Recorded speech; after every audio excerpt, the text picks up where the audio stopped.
Assalamualaikum warahmatullahi wabarakatuh. Selamat sore pemirsa. Berita seputar Sulsel kembali hadir menjumpai Anda.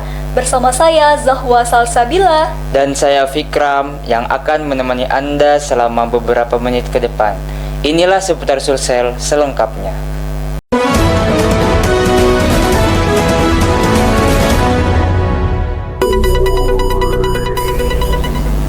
Kerusakan jalan menjadi salah satu masalah yang harus diperhatikan oleh pemerintah. Seperti halnya di Jalan Poros Malino, Kabupaten Goa, mengalami kemacetan akibat kerusakan jalan yang parah. Hal ini membuat keresahan bagi pengendara yang melintas. Berikut laporan selengkapnya. Baik pemirsa, saya Diki Wahyudi. Saat ini saya sedang berada di Jalan Poros Malino, Kecamatan Sombawapu, Kabupaten Goa, Sulawesi Selatan, di mana kerusakan jalan di Malino ini cukup memprihatinkan. Jalan yang menghubungkan antara Jalan Kiai Haji Wahid Hashim dan Jalan Bili-Bili Bontomarannu. Kerusakan jalan ini cukup memprihatinkan, terutama bagi pengendara mobil, di mana seringkali terjadinya kemacetan di daerah saat ini. Ya, kami dari masyarakat pengguna jalan ya, ini sangat terkendala dengan akses jalan seperti ini, dan ini bisa berdampak bahaya bagi kami pengguna jalan, apalagi khususnya di malam hari. Dan kami perhatikan bahwa perbaikan jalan ini kurang memperhatikan kualitas, sehingga rentan untuk rentan rusak. Di musim hujan selalu mudah rentan rusak, dan ini sangat berbahaya bagi kami pengguna jalan. Harapan kami kepada pemerintah, mohon untuk dilakukan perbaikan jalan ini dengan memperhatikan masalah kualitas, sehingga pengguna jalan lebih aman dan nyaman ketika berkendara. Demikian, terima kasih. Sebaiknya barangkali karena kita melihat ini kan di sana ada tambang golongan C, mobil lalu lalang, truk besar itu 10 roda, 12 roda semua lewat di sini. Jadi sebaiknya harapan kami untuk pemerintah provinsi supaya jalan ini dicor, harus dicor. Kalau aspal biasa tidak mempan nih. Karena ini sudah berulang, sudah ada berapa kali ini. Pokoknya tiap tahun sudah diperbaiki, asal musim hujan begini lagi keadaannya. Ya.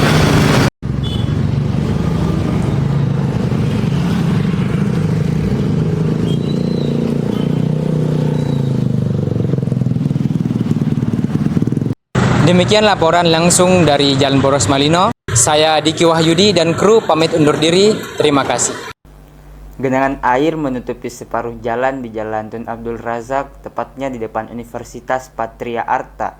Hal ini membuat pengendara berhati-hati saat melintas dikarenakan tidak adanya saluran air di sepanjang bahu jalan.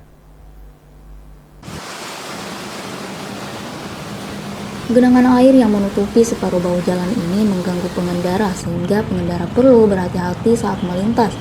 Jalanan tersebut dikarenakan tempatnya rendah dan banyak akses dari truk besar yang biasa memarkirkan kendaraannya di samping bahu jalan. Kondisi jalan sekarang masih terkampung karena tidak adanya aliran yang membuang genangan air tersebut. Bagaimana pemerintah setempat mencari jalan atau solusi biar tidak tergenang air? Karena belakangan ini sudah jarang hujan. Ya, tanggapan saya untuk bagaimana jalanan ini bisa supaya tidak ada airnya lagi.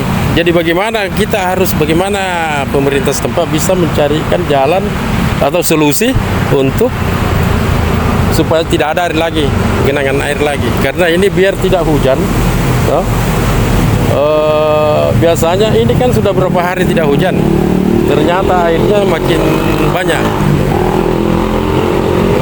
Jadi kira-kira bagaimana solusinya supaya air ini sudah tidak ada lagi. Harapan bagi warga masyarakat Makassar ini, terutama yang sering biasa lewat sini, supaya pemerintah setempat ini supaya memperbaiki jalan yang ada di sini, karena kasihan warga sini kalau tiap hari ini ada genangan air di sini, pastikan terhambat jalannya masyarakat, apalagi urusan-urusan kantor dengan adanya genangan air ini.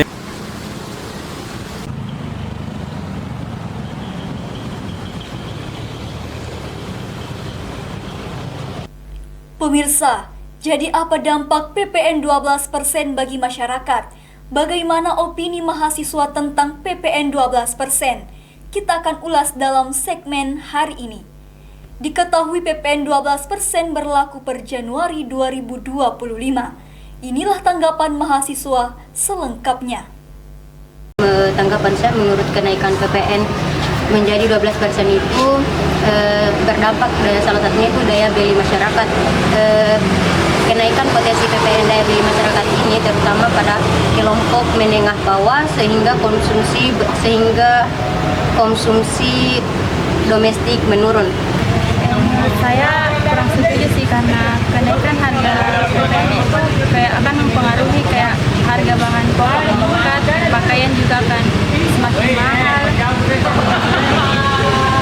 Saya tidak setuju dengan PPN 12% karena membuat harga naik, daya beli turun, dan UMKM kesulitan. Saya tidak setuju dengan PPN 12% karena kenaikan ini harga barang dan jasa makin mahal yang berdampak ke daya beli masyarakat. Tanggapan saya mengenai PPN 12%, saya setuju mengenai itu karena sesuai yang ditegaskan sama Presiden Prabowo bahwa itu hanya untuk barang-barang impor dari luar, hanya untuk orang-orang yang berada menengah ke atas, bukan untuk menengah ke bawah. Nah, kalau untuk karena pasti kebijakannya juga itu pasti ada untuk kebaikan masyarakat, begitu, seperti itu. Makanya saya setuju. Ya.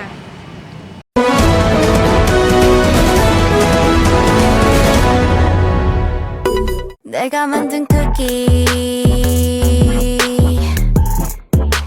너를 위해 구웠지 But you know that it ain't for free Yeah 내가 만든 쿠키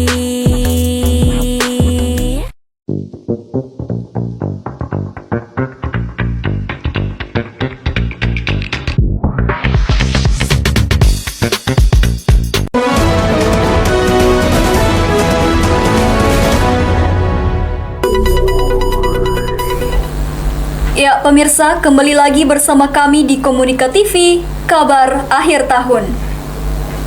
Kenaikan harga pangan jelang akhir tahun menjadi tradisi bagi produsen pasar, seperti halnya di Pasar Minasamaupa, Kabupaten Goa. Hal ini menjadi peluang bagi produsen pasar. Berikut laporan selengkapnya.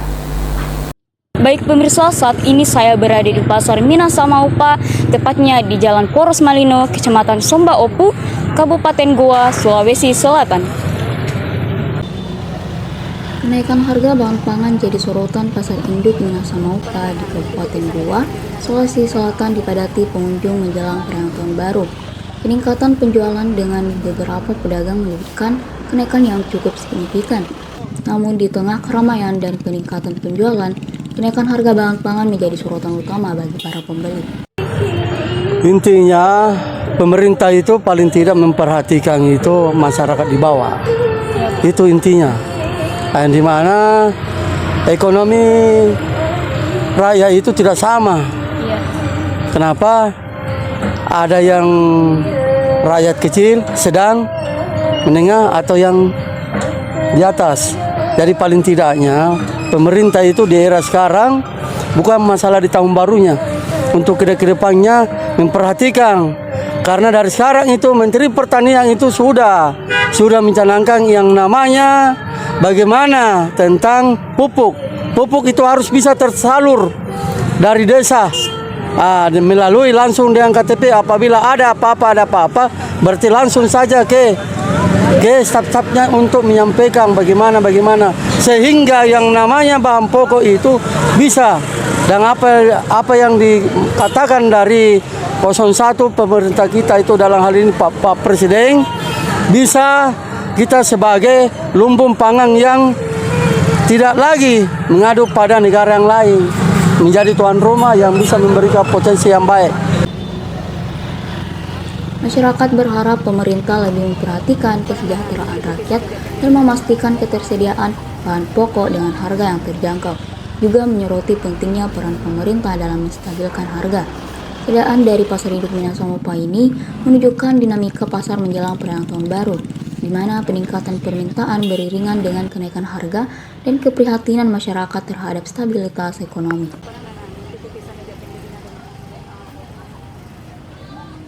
Baik, itulah tadi laporan dari Pasar Induk Minasamopa. Saya Ananda Rahmadani bersama kru yang bertugas melaporkan. Menjelang pergantian tahun sudah menjadi tradisi kemeriahan bersama. Terlihat arus lalu lintas kian ramai memenuhi jalanan, tepatnya di Jalan Andi Pangeran Petarani, Kota Makassar.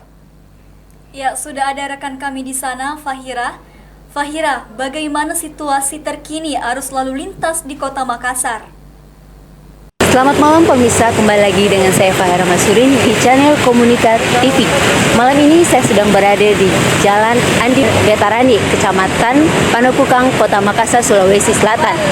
Bisa pemirsa lihat di belakang ini adalah suasana lalu lintas di mana malam ini adalah malam puncak pergantian tahun. Malam ini adalah malam yang sangat dinanti-nantikan oleh masyarakat Kota Makassar. Namun sayangnya malam ini Kota Makassar diguyur hujan sangat deras. Namun masyarakat Kota Makassar tetap berantusias untuk mengikuti rangkaian acara pergantian malam tahun baru. Baiklah pemirsa, itu saja yang bisa saya sampaikan. Saya Fahira Masurin beserta kru yang bertugas pamit undur diri. Itulah tadi laporan langsung dari lokasi. Kita akan beranjak ke berita selanjutnya. Masjid Quba 99 Asmaul Husna di Kota Makassar, Sulawesi Selatan dibangun dengan arsitektur yang unik dan sangat menarik.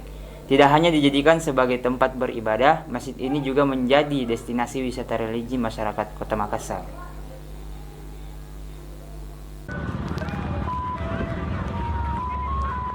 Masjid 99 Quba yang terletak di kawasan daerah Pulau Reklamasi Central Point of Indonesia, Makassar, kini menjadi salah satu ikon baru wisata religi di Sulawesi Selatan.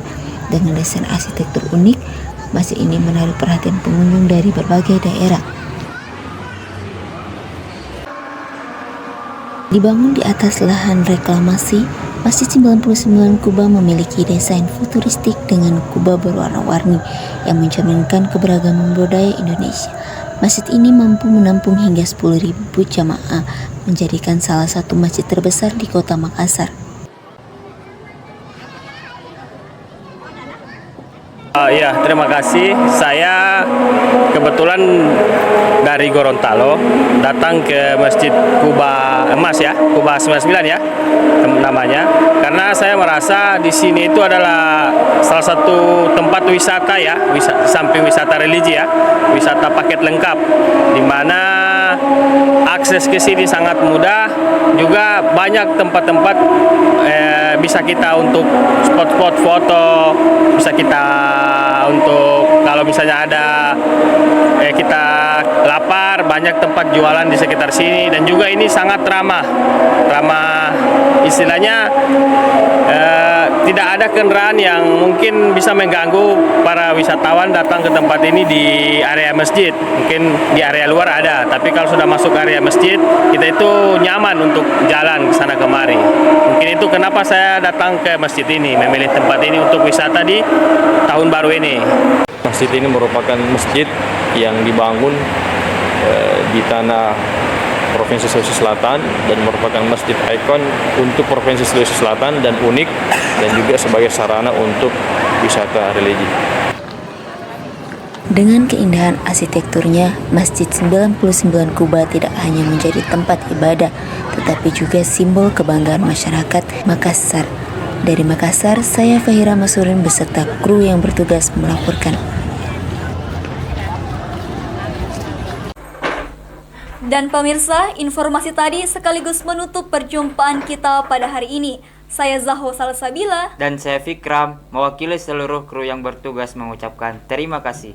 Selamat Tahun Baru, sampai jumpa. Wassalamualaikum warahmatullahi wabarakatuh.